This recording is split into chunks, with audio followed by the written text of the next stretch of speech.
우리 하나님 말씀 보도록 그렇게 하겠습니다. 출애굽기 21장입니다. 하나님 말씀은 출애굽기 21장 18절부터 25절까지 말씀 보도록 그렇게 하겠습니다.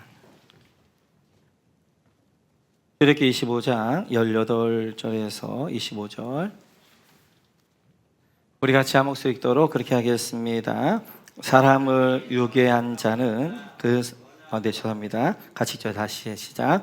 사람이 서로 싸우다가 어느 한 사람이 상대방을 돌이나 주먹으로 때려서 그가 죽지는 않았으나 자리에 눕게 되었는데 그가 일어나서 지팡이를 짚고서라도 길을 다닐 수 있게 되면 때린 사람은 형벌을 받지 않으나 그동안에 입은 손해를 갚아주고 다 나을 때까지 치료를 대주어야 한다. 어떤 사람이 자기의 남종이나 여종을 몽둥이로 때렸는데 그 종이 그 자리에서 죽으면 그는 반드시 형벌을 받아야 한다.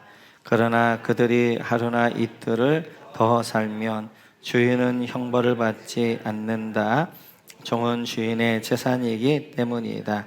사람이 서로 싸우다가 임신한 여자를 다치게 하였는데 낙태만 하고 달리 더 다친 데가 없으면 가해자는 그 여자의 남편이 요구한 대로 반드시 배상금을 내되 배상금은 재판관의 판결을 따른다.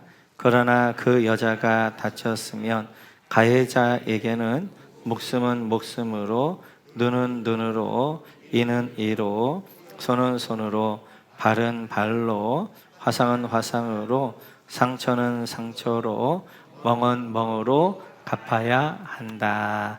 아멘. 네, 저희는 계속해서 출애굽기 말씀을 나누는 가운데 있습니다. 출애굽기 20장은 10계명 10가지 말씀 토라 법입니다. 이 법은 변경될 수가 없어요. 이것은 영원한 진리고 지금도 우리가 이 10계명 따라 살게 되어지는데 21장, 22장, 23장은 법규라고 했습니다. 그것은 이제 10계명을 우리의 삶 가운데 어떻게 적용할 것인가 마치도 판례와 같은 거예요. 그렇기 때문에 판례는 시대마다 달라질 수 있습니다. 그래서 지금 우리는 이 말씀을 이제 그대로 우리가 하는 게 아니라 이 말씀을 주신 의도가 무엇인가, 이 말씀 가운데 하나님의 마음이 무엇인가를 보고 그 법을 주신 의도, 원리 이것들을 저희가 지금 찾아서 우리의 삶 가운데 실천하고 있어요. 첫 번째 우리가 봤던 것처럼 이제 하나님의 백성들의 첫 번째 원리는 우리는 손익의 계산으로 사는 게 아니라 은혜의 원리 따라 살아가는 백성입니다.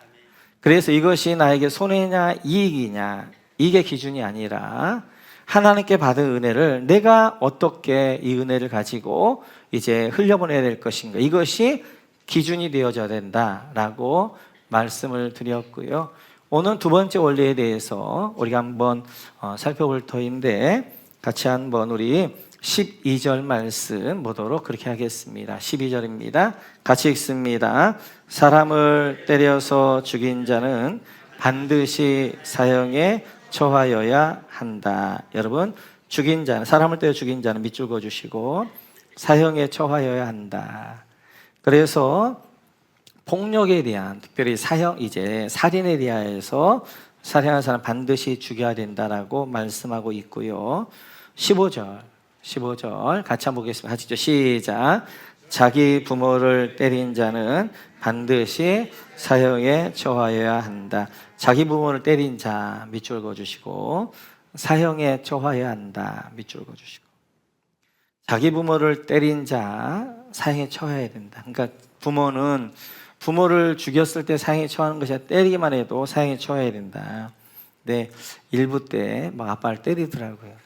그래서 지금 시대가 좋아. 예전이면 사형이야. 제가 이야기했었는데요. 네, 16절입니다. 16절 같이 시작. 사람을 유괴한 자는 그 사람을 팔았든지 자기가 데리고 있든지 반드시 사형에 처하여야 한다. 사람을 유괴한 자는 밑줄 그어주시고, 사형에 처하여야 한다. 밑줄 그어주시고, 인신매매에 대해서도 살인에 준하는 법을 하여, 그래서 인신매매를 하면 반드시 사형에 죽여야 된다라고 이야기하고 있고, 17절 같이 한번 읽어볼까요? 시작. 자기 부모를 저주하는 자는 반드시 사형에 처하여야 한다. 예, 자기 부모를 저주하는 자 밑줄 그어주시고, 사형에 처하여야 한다. 밑줄 그어주시고, 부모님에 대해서는 때리기만 해도 안 되고 저주해도 이제 사형에 처한다라고 말씀하십니다. 그런데 부모에 대하여서는 굉장히 성경은 강하게 이야기해요. 왜냐하면 부모님은 하나님의 형상이고 하나님의 대리자이기 때문에 그렇습니다. 그래서 우리에게 하나님의 대리자로 세우신 분이 부모님이기 때문에 부모님을 존귀하게 여겨야 돼. 하나님만큼. 그래서 부모님을 때리거나 아니면 저주하는 자도 사형에 처해야 된다라고 말씀하시죠. 오늘 첫 번째 주시는 법이 이제 살인에 대한 이야기입니다. 그래서 살인한 자, 그 살인의 이제 범위를 여러 가지로 이야기하게 되어지는데, 이렇게 생명을 빼앗은 자는 반드시 생명으로 이제 사형에 처해야 된다라고 말씀하셔요. 왜냐하면 생명의 주인이 하나님이기 때문에 그렇습니다. 우리 생명의 주인이 하나님이신데, 하나님이 때에 이 땅에 보내시기도 하고 이 땅에 하나님이 거둬가시기도 한단 말이에요. 그런데 내가 임으로 살인을 한다는 것은 하나님의 생명의 주인이 하나님이신데 내가 그 생명을 어떻게 하는 거예요. 그거에 대하여서 하나님이 강하게 사형에 처해야 된다라고 이야기하시고, 특별히 그래서 내 목숨도, 자살도 내 목숨도 내게 아닙니다. 하나님의 거예요. 그래서 하나님이 하나님의 때에 부르셔야 되는데 내가 내 목숨 자살하는 것도 그래서 죄가 되어지는 거예요. 특별히 오늘 성경에서 살인에 대해서 강하게 그거에 반드시라고 이야기하면서 무트무트 반드시 살인해야 이제 사형에 처해야 된다라고 이야기하는 이유 중에 하나는, 우리 몸이란 건 물질이 아니에요. 그러니까 몸은 있다가 사라지는 게 아니라 우리 몸 안에는 중요한 것이 영혼이 담기는 거예요. 그 영혼 때문에 그런 거예요. 하나님은 하나님이 부르실 때가 있어가지고 이제 좀 늦게 부르신 분들이 있는데 내가 그 생명을 거하게 되어지며, 하나님이 그 생명을 부르시기 전에 그 생명은 기회가 없는 거예요. 영혼이 지옥 가는 거예요. 그렇기 때문에 이 생명도 중요하지만 그 안에 영이 있기 때문에, 영혼이 있기 때문에 영혼을 거두는 것이기 때문에 반드시 사형에 처해야 된다라고 이야기하고 있고, 왜 자살하면 지옥 간다고 이야기하느냐? 자살은 살인입니다. 그런데 이 살인은 회개할 기회가 없는 거예요. 딱 자살하는 순간 내 생명은 다 끝나고 회개할 기회가 없기 때문에 지옥 간다고 이야기하는 거예요. 그리고 어찌하든지 자살은 안 되는 거예요. 자살은. 뿐만 아니라 계속해서 살인에 대해서 예외 규정을 정하고 있는데요. 우리 같이 한번 13절 보겠습니다. 13절. 같이 시작. 그가 일부러 죽인 것이 아니라 실수로 죽였으면 내가 너에게 정하여 주는 것으로 피신할 수 있다. 여러분, 실수로 죽였으면 밑줄 그어주시고, 정하여 주는 것으로 피신할 수 있다. 밑줄 그어주시고. 근데 살인에서도 이제 실수로 했느냐 아니면 내가 의도적으로 했느냐 계획적으로 했느냐를 보시는 거예요. 그러니까 그냥 살인의 결과가 아니라 그 살인을 하는 데 있어서 어떻게 내가 그냥 돌을 이렇게 던졌는데 그 돈이 우연찮게 살인에 맞아가지고 죽을 수 있단 말이에요. 의도하지 않고 계획적이지 않았는데 실수함으로 죽였을 때에는 정하여 주신 것, 나중에 볼 터인데 도피처가 있어요. 그 도피처로 빨리 도망을 가는 거예요. 그렇게 되어지면 도피처에서 다시 한번 재판관, 제사장에게 거기에서 판결을 받는 것입니다. 정확한 판결을 이 사람의 진짜 실수로 했는가 아니면 의도를 가지고 있는가를 판결하면서, 아무리 이제 도피에 도망갔다 할지라도 의도와 계획적이었으면 그 도피에 죽는 거예요. 그런데 정말 실수했다고 그러면 도피성 안에서 그는 보호를 받게 되어지는 거예요. 이렇듯이 우리에게 중요한 것은 어떠한 결과적인 것도 중요하지만 하나님은 늘 동기와 과정을 보십니다. 그래서 우리 성도들은 결과가 아니라 동기와 과정을 늘 살펴봐야 되는 거예요. 의도적이었느냐? 실수했느냐? 하나님 실수한 것에 대한 관대하지만 의도적으로 계획적으로 한 것에 대해서는 철저하신 것들을 보게 되어져요. 이렇듯이 하나님이 원하셨던 이스라엘 나라는 법치주의, 하나님이 법을 세우고 그 법이 통치하는 그러한 국가, 사회를 만들고 싶었어요. 그래서 하나님은 하나님의 법을 주시고 그 법 안에 그 통치와 그 통치 원리를 따라서 살아가기 원하셨던 거예요. 법이 사라지면 이 땅은 정글이 되어집니다. 그래서 강한 자는 약한 자를 잡아먹게 되어지면서 약육강식의 정글 되어지는 거예요. 법이라는 것은 약자를 보호하고 또 사회 질서를 만들어가는 거예요. 그래서 하나님 나라, 모델 나라는 바로 하나님의 법이 통치하는 그 나라를 원하셨어요. 뿐만 아니라 이 법이라는 것은 약자를 보호하는 것입니다. 종을 향하여서도 이렇게 말씀하시는데 우리 한번 20절 같이 한번 보겠습니다. 20절 같이 읽죠. 시작. 어떤 사람이 자기의 남종이나 여종을 몽둥이로 때렸는데 그 종이 그 자리에서 죽으면 그는 반드시 형벌을 받아야 한다. 그 종이 그 자리에 죽으면 밑줄 그어주시고 형벌을 받아야 된다. 밑줄 그어주시고 아니 내 종인데 내 마음대로 할 수 있지 않습니까? 아닙니다.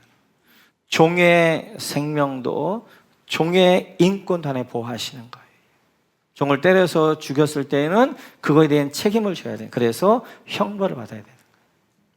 뿐만 아니라 22절 같이 한번 볼까요? 시작.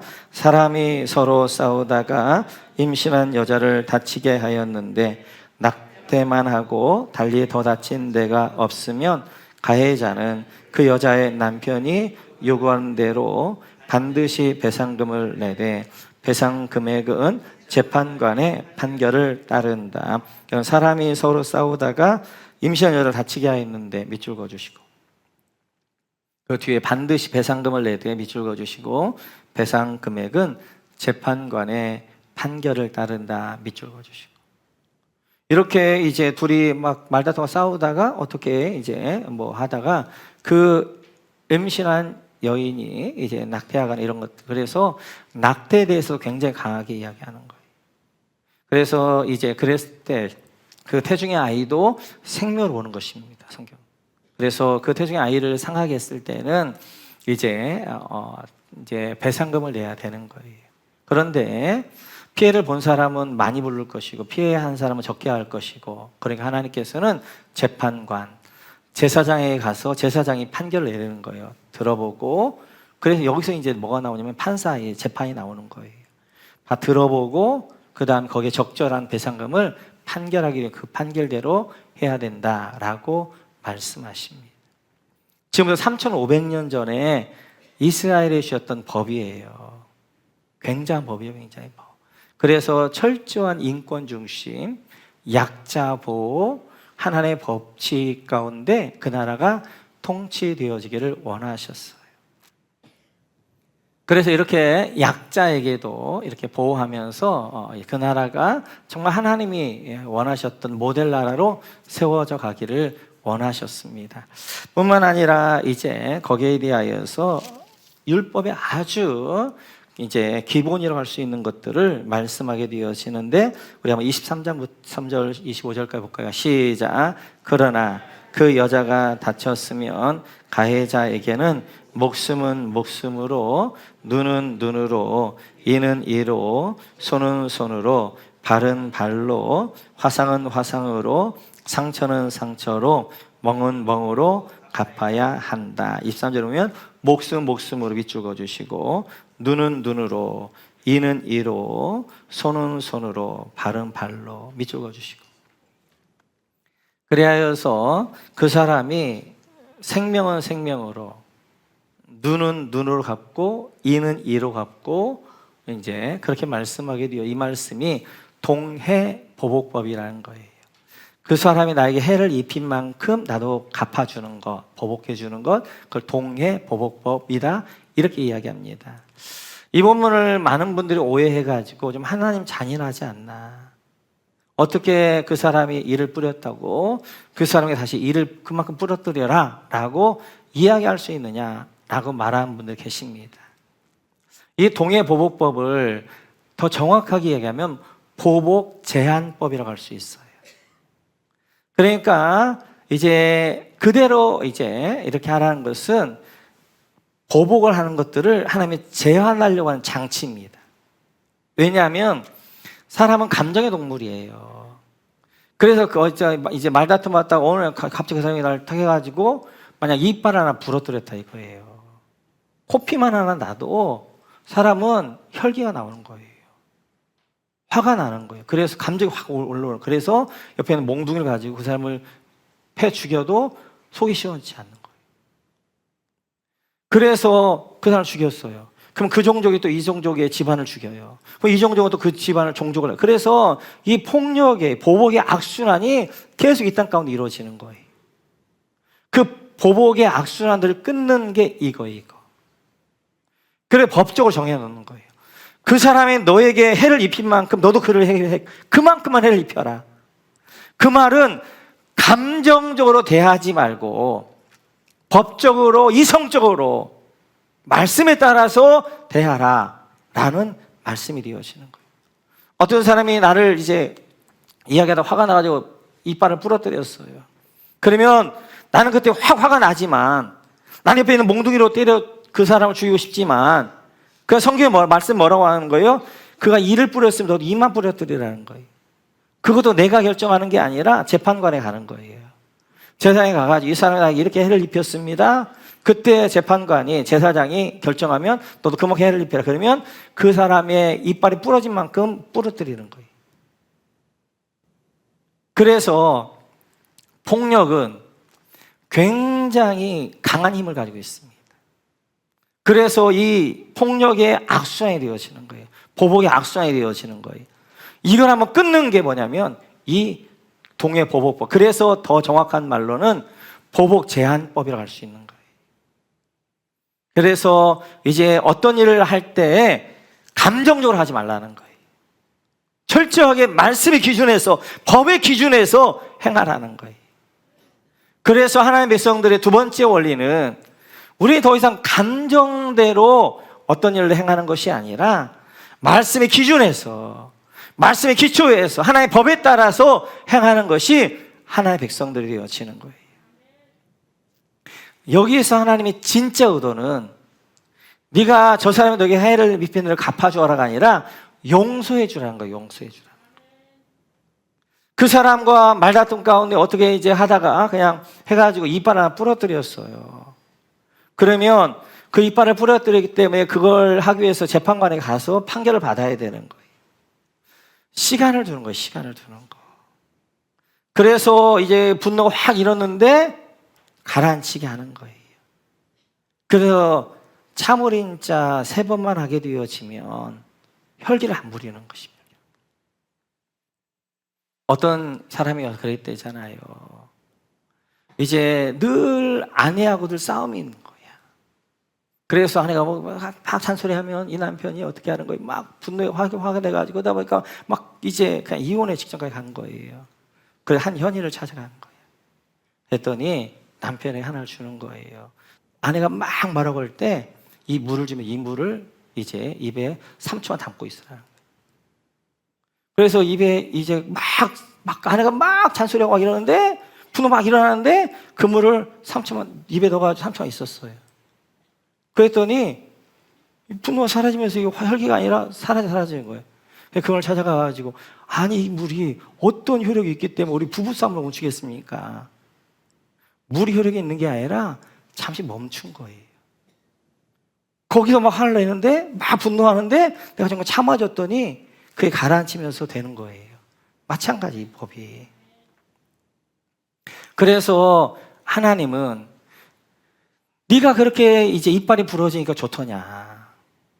너도 저 사람하고 이빨을 부러뜨려야 되느냐? 저 사람이 이빨이 부러뜨린다고 가지고 네가 뭐가 유익이 있느냐 생각해보라. 그래서 특별한 일 아니면 용서해 주어라, 용서해 주어라. 그게 하나님의 진짜 의도예요, 진짜 의도. 그래서 이 동의보호법을 통하여서 잠시 감정적으로 하지 말고 멈추고 잠시 좀 쉬고 인내하고 그리고 다시 한번 생각해봐라 라는 것이고요. 그 말씀을 예수님은 이렇게 이루십니다. 이렇게까지 말씀하셔요. 같이 한번 볼까요? 마태복음 같이 읽죠. 시작. 눈은 눈으로 이는 이로 갚아라고 말한 것을 너희는 들었다. 그러나 나는 너희에게 말한다. 악한 사람에게 맞서지 말아라. 누가 내 오른편 뺨을 치거든 왼쪽 뺨마저 돌려 대어라.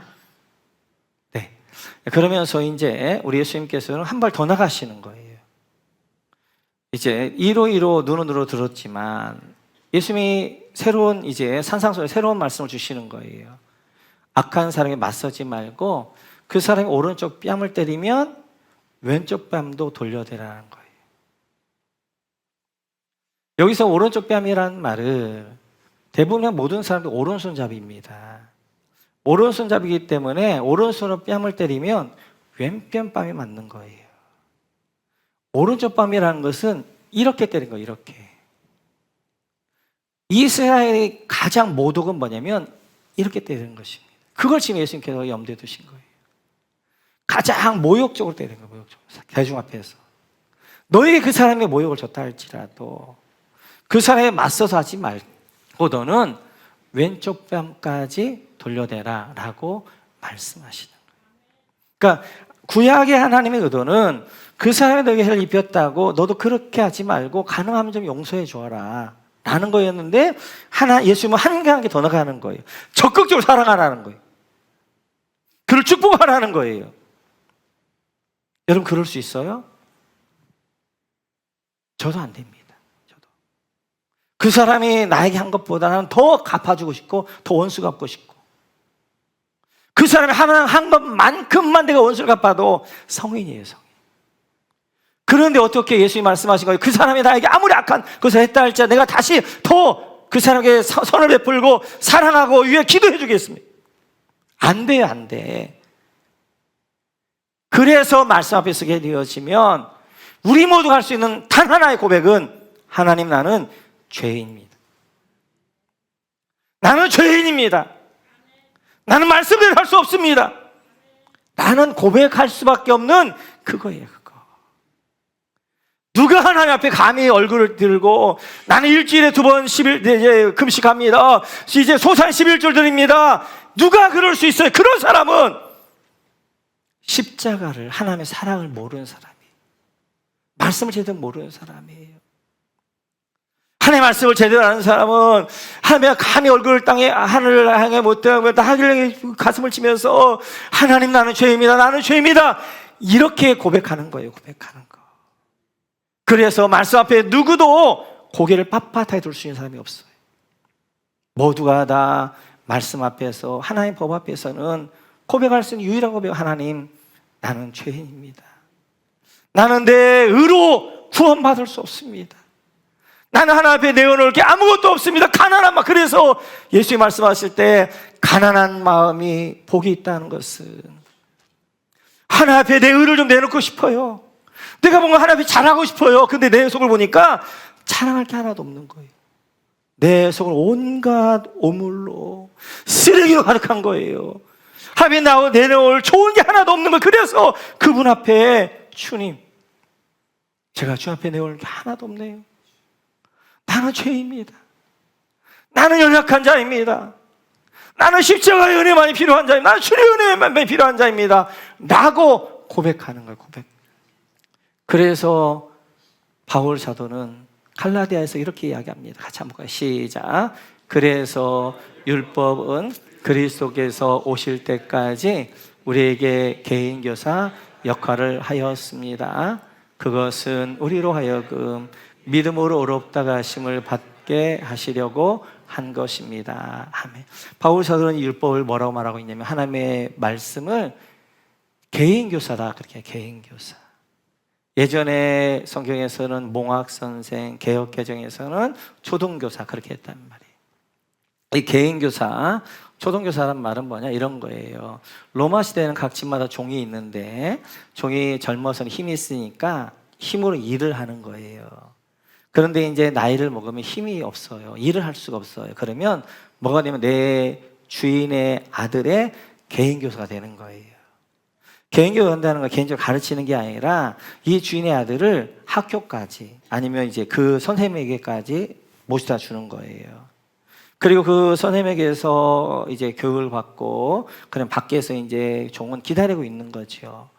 그래서 공부가 끝나게 되어지면 그 주인을 다시 이제 주인 아들을 다시 모시고 어떻게 집에까지 데려오는 것, 이게 개인 교사란 말이에요. 개인 교사. 지금 율법은 이 역할을 한다는 거예요. 우리에게 율법 하나의 말씀을 주신 거, 그 말씀을 지켜서 구원을 받으라는 게 아니라 이 말씀은 이 율법들은 우리를 어디까지 십자가를 인도한다는 거예요. 왜냐하면 우리 모두는 말씀 앞에 쓰게 되는 로마서 7장에 있는 바울의 고백을 할 수밖에 없어요. 오호라 나는 곤고한 사람이다. 나는 망할 사람이다. 라고 고백할 수밖에 없는 거예요. 거기서부터 뭐가 시작하냐면 신앙이 시작하는 거예요. 그 고백을 할 때부터 뭐가 시작하냐면 십자가가 보이기 시작하는 거예요. 눈을 들어 십자가를 보는 거예요. 내 의로는, 내 힘으로는 구원받을 수 없어서 절망하는 거예요. 아, 나는 이렇게 쓰레기였구나. 나는 이렇게 오물두성이었구나. 내가 하나님 앞에 뭘 내놓게 했어요. 그럴 때 하나님 앞에 하나님 나는 죄인입니다. 나는 연약한 자입니다. 나는 망할 자입니다. 공고한 자입니다. 라고 고백할 때 그때 뭐가 하는 거예요? 십자가를 의지하는 거예요. 아, 십자가의 공로밖에는, 하나님의 사랑밖에, 예수님의 십자가의 그 은혜밖에는 나를 구원할 수 없겠구나. 그래서 하나님의 말씀은 우리를 바로 그 십자가로 인도하는 거란 말이에요. 그래 개인교사다 몽학교사다 그렇게 말씀하게 되어지는 거예요. 우리 모두 그렇습니다. 신앙을 기초도 없는 사람 하나 앞에 뻣뻣이 고개를 드는 거예요. 내가 하나님 이렇게 했습니다. 이거 했습니다. 아닙니다. 하나님의 의 앞에서는 우리 모두가 다 고개를 들 수가 없어요. 그리고 하나님, 나는 하나님의 그 의 앞에 나는 다 망할 자입니다. 나는 저주받을 자입니다. 라고 하면서 이제 주님의 십자가만 의지하고 주님의 십자가의 피의 공로만 의지하면서 주님의 십자가 피가 나를 구원할 수 있습니다. 철저하게 그분을 의지하는 것. 이것이 바로 우리 믿음의 사람들의 삶이 되어지는 거예요. 우리 믿음의 삶에 이제 자유하는 백성들의 두 번째 삶의 원리는 감정적으로 하지 않고 말씀 앞에 쓰는 것입니다. 세 번째 원리는 또 이렇게 말씀하십니다. 우리 같이 한번 28절 볼까요? 28절 같이 읽죠. 시작. 소가 어떤 남자나 여자를 받아서 죽이면 그 소는 반드시 돌로 쳐서 죽여야 한다. 소형된 소는 먹어서는 안 된다. 이 경우에 소의 임자는 형벌을 받지 않는다. 여러분, 이 경우에 소의 임자 형벌을 받지 않는다. 밑줄 그어주시고 29절입니다. 같이 읽습니다. 시작. 그러나 그 소에게 받는 버릇이 있는데 그 임자가 남에게 경고를 받고도 단속하지 않아서 어떤 남자나 여자를 죽게 하였으면 그 소만 돌로 쳐서 죽일 것이 아니라 그 임자도 함께 죽여야 한다. 여러분, 그 소만 돌로 쳐 죽일 것이 아니라 그 임자도 함께 죽여야 한다. 밑줄 그어주시고 33절 34절입니다. 같이 읽죠. 시작. 어떤 사람이 구덩이를 열어놓거나 구덩이를 파고 그것을 덮지 않아서 소나 나귀가 거기에 빠졌을 경우에는 그 구덩이의 임자는 짐승의 임자에게 그것을 돈으로 배상하여야 한다. 그러나 죽은 짐승은 구덩이 임자의 것이 된다. 여러분, 어떤 사람이 구덩이를 열어놓거나 밑줄 그어주시고 구덩이를 파고 그것을 덮지 않아서 밑줄 그어주시고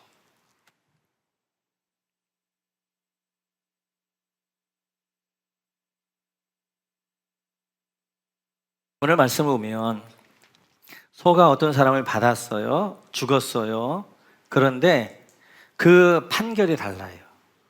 어떤 경우에는 그 소만 죽여요. 근데 어떤 경우에는 소와 함께 그 임자도 함께 죽어요. 사형이에요. 왜 그런가? 첫 번째 경우는 그 소가 첫 번째로 누굴 받아 죽였을 경우예요.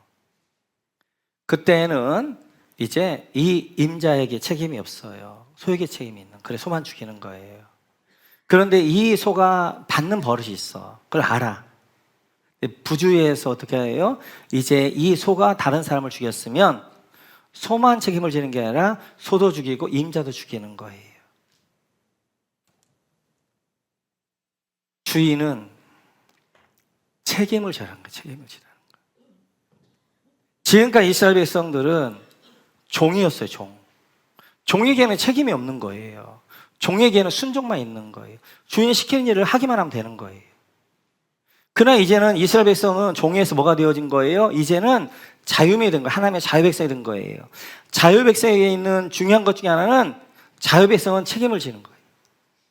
이제는 소를 가질 수 있어요. 사유재산이 있는 거예요. 땅을 가지는 거예요. 그 소를 가지고 땅을 가졌을 때는 그 소와 땅을 가진 사람의 책임이 있어야 되는 거예요. 그래서 그냥 내 땅이니까 구덩이를 그냥 파놓기만 하고 그걸 덮지 않고 주의하지 않아서 지나가던 사람이 그냥 거기에 빠졌다. 지나가는 짐승이 빠졌다. 죽었다. 그 책임은 누가 지는 거예요? 그 땅의 주인이 지는 거예요. 왜요? 네가 땅이면 그 땅에 대해서 네가 주의를 해야 된다. 그래서 때때로 우물을 팔 수도 있고 구덩이를 팔 수 있는데 거기를 잘 이제 덮든지 아니면 사람들이 빠지지 않도록 주의를 해야 된다라고 하면서 그 사람의 책임을 묻는 거란 말이에요. 이렇듯이 종이었을 때에는 책임감이 없어요. 그냥 주인 시키는 일만 하면 돼. 그러나 이제는 이제 애굽에서 출애굽해가지고 하나님의 자유 백성이 되었었으면 이제는 소유도 있단 말이에요. 이제는 땅도 있단 말이에요. 소나 양도 있단 말이에요. 그러면 그 주인 의식을 가지고 그거에 대해 책임감을 가지고 책임을 다하라는 거예요. 그러면 책임을 안 했을 때 그 책임을 묻겠다는 거예요. 그래서 주인은 자유 백성은 공부하는 거예요. 연구해야 되는 거예요. 내 소나 양이 어떤 특성이 있는가를 연구해야 되는 거예요. 공부해야 되는 거예요. 주의깊게 봐야 되는 거예요. 그리고 소나 양 가운데, 소 가운데 특히 이제 받는 버릇이 있으면 주의해가지고 잘 묶어두든지 해야 된단 말이에요. 그게 책임감이에요, 책임감. 그 책임감이란 말이 영어로 이것입니다. 같이 한번 볼까요? 네. responsibility예요. response라는 것은 응답하다, 반응하다. ability는 뭐예요? 능력이란 말이에요. 책임감이란 것은 반응할 수 있는 능력, 힘이란 말이에요. 자유민이기 때문에 이제는 원하는 거예요. 자기 거에 대해서 반응할 줄 알고 그걸 지킬 수 있는 힘이 있어야 된다는 거예요. 그래서 이제는 내 양이기 때문에, 내 소이기 때문에, 내 땅이기 때문에 그 내 땅과 내 거에 대해서 내가 책임감을 가지고 그것을 내가 어떻게 하는 거예요? 잘 관리해야 된다는 거예요. 관리해야 된다. 야곱의 12아들 가운데 유다가 장자가 됩니다. 왜 그러냐면 이것 때문에 그래요. 창세기로 한번 가볼까요? 같이 시작. 그러니 저 아이 대신에 소인을 주인 어른의 종으로 삼아 여기에 머물러 있게 해주시고 저 아이는 그의 형들과 함께 돌려보내 주시기를 바랍니다.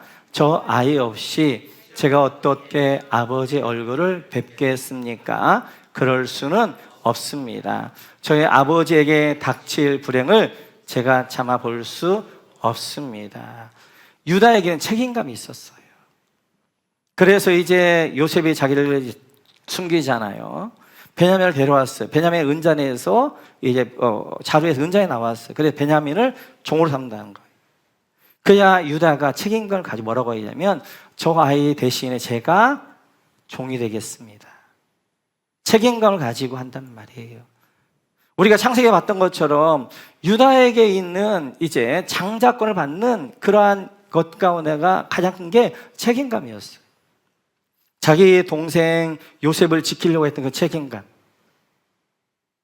그리고 이제 음식을 가져왔지, 식량을 사왔지만 요셉에게 베냐민을 안 오면 다시는 이제 양식 안 준다고 그러니까 이제 그러나 야곱은 이제 베냐민을 못 보내요. 그러니까 양식은 다 떨어졌는데 누구도 나서지 않는 거예요. 그때 유다가 나서서 이야기하는 제 두 아들을 이제 볼모로 잡으십시오. 제가 반드시 이 동생 데려오겠습니다. 책임을 가진단 말이에요. 이렇게 책임감을 가졌던 유다에게 뭐 하는 거예요? 하나님이 야곱 이 일을 뒤를 이어서 장자가 되고 그 지파가 왕의 지파가 된단 말이에요. 하나님의 백성이면 하나님의 백성다운 책임감이 있어요. 책임감. 그러니까 우리는 하나님의 은혜만 받고 끝나는 것이 아니라 그 은혜를 받았으면 그 은혜에 반응할 수 있어야 되고, 그 반응하는 능력을 가지고 힘을 가지고 우리가 책임감을 가지고 그리스도인다운 삶을 살아가는 거예요. 우리에게 있어서 하나님의 살아있는 영이 있으면 말씀에 반응합니다. 내 안에 하나님의 말씀이 없으면, 내 안에 하나님의 영이 없으면 아무리 하나님의 말씀을 선포해도 반응하지 않아요. 그런데 하나님의 내 산영이 내 안에 있으면 그 산영이 말씀에 반응하는 거예요. 아, 내가 이렇게 살아야 되겠구나. 아, 내가 이렇게 살았구나. 반응하게 되어지는 거예요. 반응하려고 끝나는 것이 아니라 반응을 해서 뭐 하는 거예요? 그걸 실천해야 된단 말이에요. 그래 우리가 결단기를 하는 거예요. 왜요? 아까도 얘기했던 것처럼 우리는 말씀대로 할 수가 없어요. 내 안에는 성령님이 내가 죽어야 내 안에 말씀대로 할 수 있기 때문에 결단기를 날 도와주십시오. 말씀할 수 힘을 주십시오라고 하게 되어지는 거예요. 그래서 하나님의 말씀에 반응하고 그 말씀에 내가 순종하는 힘으로, 내가 능력으로, 에빌리티 할 수 있는 힘, 능력, 그걸 어떻게 하는 거예요? 내가 이제 일어서게 되어지는 거예요. 그래서 저번에 봤던 것처럼 사도행전 하나 보실까요? 사도행전 같이 좀 시작. 그의 오른손을 잡아 일으켰다. 그는 즉시 다리와 발목에 힘을 얻어서 벌떡 일어나서 걸었다. 아멘. 지금 날 때부터 걷지 못한 사람 한 번도 걸어본 사람이 없어. 한 번도 걸어보지 못했어요. 근데 베드로와 요한이 이제 성전에 들어가다 그를 불쌍히 여깁니다. 그에 선포합니다. 나에게 은과 금은 없지만 나사렛 예수의 이름으로 일어나 걸어라! 라고 선포한단 말이에요. 그리고 어떻게 하는 거예요? 베드로가 이제 날때부터 안전뱅이의 손을 잡습니다. 그때 이 날때부터 안전뱅이가 그 손을 잡아요. 반응하는 거예요. 그리고 이 베드로가 그걸 일으켜 세워요. 그때 한 번도 발목에 힘을 안 들었지만 그 발목에 힘을 주는 거예요. 그때 함께 벌떡 일어나서 걷게 되어지는 거예요. 하나님의 역사는 이렇게 일어나는 거예요. 하나님 말씀에 반응하는 거예요. 말씀 선포돼요. 그러면 그 말씀에 내가 반응해야 되는 거예요. 그리고 그 손을 잡아야 되는 거예요. 하나님 손 잡아야 돼. 그리고 일어나는, 내가 모션을 해야 돼. 내가 힘을 해야 되는 거예요. 근데 많은 사람이 반응은 하는데 에빌리티가 없어요. 거기에 대해서 내가 힘을 하지 않아. 퍼지면서 나는 영적으로 다운되어져 있어요. 그러니까 어찌란 거야. 영적으로 다운되어져 있으면 내가 반응해야 되지. 내가 예배 자리에 나오든지 기도 자리에 나오든지 내가 영적으로 다운되어져 있는 걸 내가 어떻게 회복해야 할 것인가 노력해야 돼. 그때 하나님이 내 안에 독수리하게 해서 생기를 불어주시는 거지. 우리 자녀 믿음을 크기를 원해요. 기도만 하면 뭐해요? 그 자녀가 부모를 보면서 나도 저렇게 살아야 되겠다 모범을 보이고 그 자녀가 믿음으로 살 수 있는 환경들을 만들어줘야 되지. 그래서 자꾸 그 자녀를 어떻게 하는 거예요? 믿음 환경에 노출해가지고 예배도 어떻게 참여하게 하고 성교 캠프도 가게 하고 그러면서 어떻게 하는 거예요? 믿음을 접할 수 있는 환경들을 만들어줘서 자녀가 일어나게 해야 되지. 우리는 너무나 많은 경우 말만 한단 말이에요. 내가 반응하지 않아요. 책임감이 없어요. 믿음의 사람으로서 책임감을 가지고 내가 그리스도인다운 삶을 살아야 되겠다. 내가 노력을 해야 된단 말이에요. 내가 수고해야 된단 말이에요. 그거 하지 않고 자기 가만히 있으면서 하나님이 다 해주는 아닙니다. 하나님의 역사는 반응하고 그 반응에 대해 내가 노력할 때 그때 그 반응과 노력을 보면서 거기에다가 어떻게 하는 하나님이 역사하고 함께 하시는 거예요. 이제는 우리는 더 이상 죄의 종이 아니에요. 우리 더 이상 사탄의 노예가 아니란 말이에요. 이제 하나님의 자유백성이란 말이에요. 그러면 하나님의 말씀에 듣고 그 말씀에 따라 내가 반응하고 순종하고 내가 힘을 내어서 내가 하고, 그럴 때 우리 안에 회복이 일어나게 되어지고, 그리고 우리 안에 이제 하나님의 치유와 영광이 있게 되어지는 거예요. 그래서 여러분, 제가 아침 새벽 기도, 저녁 기도하는 거 쉽지 않습니다. 하루 종일 어떻게 하나 저녁 기도에 대한 이 생각이 있어가지고, 그래서 저는 8시까지 나와서 준비를 다 한단 말이에요. 왜 그랬느냐, 제가 목회 일기를 보니까 성도들이 기도할 게 너무 많은 거예요. 그런데 교회가 좀 기도의 장을 좀 열어주면 나와서 기도하겠다, 이런 마음이 있었어요. 그래서 교회가 무리해서라도 새벽에 저녁에 기도회를 열면서 한단 말이에요. 기도 받지 말라는 게 아니에요. 기도 받아야 되죠. 중요한 건 내가 기도해야 돼. 내 문제 가지고 내가 기도해야지. 내가. 그래서 교회가 장을 열어 그 장 앞에 나와서 함께 기도하고, 내가 기도할 때 하나님 응답이 있지. 지금 난 너무 힘들어. 도저히 하나님의 은혜 없이 살 수 없어. 그리고 기도 부탁만 하고 나는 기도도 하자. 물론 하겠죠. 개인적으로 여러 가지 방법을 하겠지요. 중요한 것은 더 노력하셔가지고, 교회가 이런 장을 열었으면 여러분들, 그래, 교회가 힘들게 다니엘 같은 거 하면 그 파도 함께 타면서 영적으로 회복하고, 기도의 자리 만들어서 기도의 자리 나와서 함께 기도하면서 내 문제를 해결해가면서 회복해 가야 되죠. 오늘 하나님의 백성으로서 사용해야 될 두 가지 원리. 첫째는 우리 더 이상 감정대로 반응하지 말고, 감정대로 살지 말고 하나님의 말씀으로, 그리고 하나님의 이제 법대로 순종하는 삶이 되어 백성이 우리의 백성이고, 두 번째, 하나님의 백성다운 책임감이 있어야 돼. 말씀에 반응하고 그 말씀에 내가 노력하고, 그리하여서 내가 회복되어지고 이루어가는 그런 은혜가 있어야 돼. 여러분 모두가 그런 은혜가 함께 하시기를 주님의 이름으로 축원합니다.